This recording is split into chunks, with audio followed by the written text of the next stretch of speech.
At this time, I recognize the gentleman from Oregon, Mr. Schrader, for 5 minutes. Thank you, Mr. Chairman. Thank you for being here, Madam Administrator. I appreciate it very much. Thank you.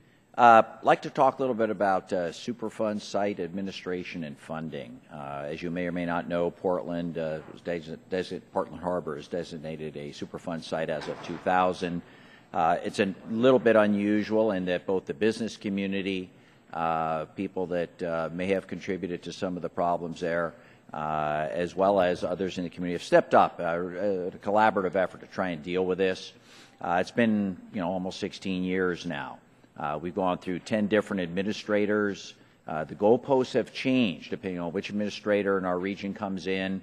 The staff, there's been a tremendous turnover in staff, and it's been difficult to deal with these moving goalposts. We now have somewhat unrealistic standards regarding fish consumption, which seems to be the indicator species that we're trying to grapple with, trying to work with the agency on, but it's difficult. As a scientist, veterinarian, I look at these things through a scientific prism and want to have these standards based on good science.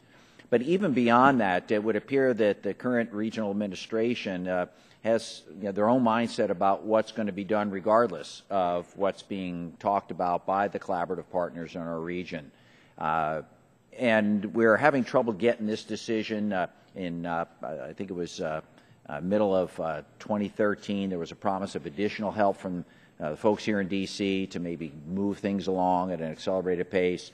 And again, in January, there was a discussion with our own Department of Environmental Quality working with folks in D.C. to help augment Region 10's ability to get the job done. Yeah. So I guess basic questions here. The decision was supposed to be coming here in 2016. We've heard it's going to be put off to 2017. We've been hearing this for a lot of years, Madam Administrator, and the uncertainty creates a big problem for economic development in our region. If we're trying to get people back to work, if we're trying to do the right thing for the environment, the sooner we get this decision done, the sooner we can decide whether or not it's economically feasible to work along the Portland Harbor. I'd like to think that both of them are not mutually exclusive.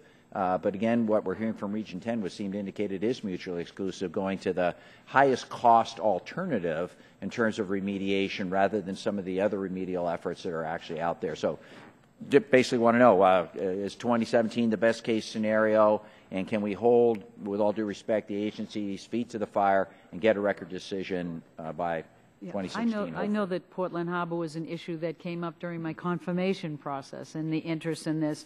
And Dennis McDonough, who's our regional administrator, is actively involved in this issue in a way that tries to make sure that it's moving forward.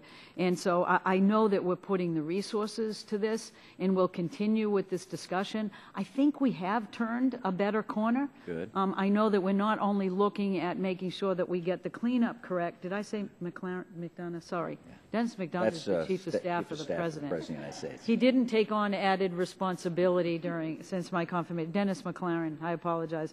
We are looking at ways that while we may need more time to explore the final cleanup, the record of decision on this, that we will have sites ready and moving forward regardless of when that decision gets made. So we will get that decision made as quickly as possible, but we are also getting all the preliminary steps ready so that we can continue to move forward and not sequentially think about these issues. And I think we're working really hard with Oregon to make sure that that's the case so that we don't lose any time in this process. Well, with all due respect, we've lost a lot of time. And I'm not convinced the current Region 10 administrator shares your enthusiasm for getting this thing done in a timely manner. And the biggest concern I have is here you got a collaborative partnership willing to step up, and yet they're getting what I would perceive beaten up on a regular basis with unrealistic requirements and expectations. Here's a group that could be a shining example of how the process could actually work, and your continued attention I appreciate. You will have it. Thank you. Another issue in my state, of course, is wood products. We're a big, well, we'd like to be a big wood producing state. That doesn't seem to be possible anymore. That's another topic for discussion. But for the wood that does come out, there's a wood composite industry that's pretty viable, like to be more viable, and they've been waiting for the formaldehyde standards for composite wood products. The rule was supposed to be done in 2013. It's now 2 years later. Again, economic uncertainty is the enemy of business. Most businesses can adapt as long as they know what the rules of engagement are. Can you tell me what the status of the regulation is, when it's going to be finished, and is the President aware of final sign-off yet? I certainly am aware of the challenge that we've been facing in getting this rule finalized, particularly as it has to do with laminates. Yes. And our ability to be able to address what is potentially a significant source of emissions, but do it in a way that's viable and effective for the industry moving forward. We are looking very hard at how we resolve that issue so this rule can come out. And I do know that we need the certainty that you're discussing, and I'll go back and see if we can continue to address this issue and get it out across the finish line. Right. It has been since 2013, but this has not been without its challenges, and we keep trying to develop a testing method that will work and be cost effective, but it remains a challenge for us, but we'll see if we can't get it moving. Well, thank you very much. Work with the industry. I think they are on your team in terms of wanting to get this done. So thank you very much, and I yield back. Thanks. Gentleman yields back.